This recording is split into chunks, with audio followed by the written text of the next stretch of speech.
All right, there it goes.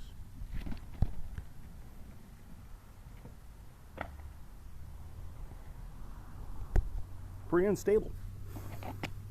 I'll show you a regular disc in a second. How that rolls.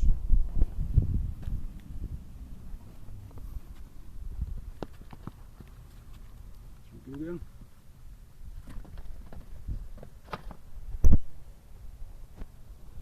Basically that E-line sort of behavior.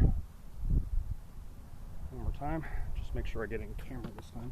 You want to see the screen. Okay.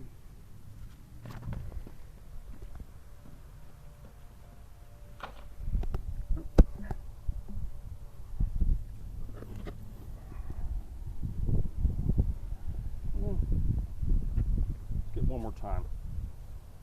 Unfortunately, this connection is failing, so this might be the last time before I have to repair it.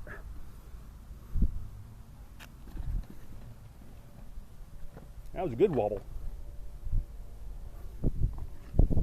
All right, I gotta find a better way to connect that. All right, here's a normal disc. A slightly smaller diameter, same material, same spin.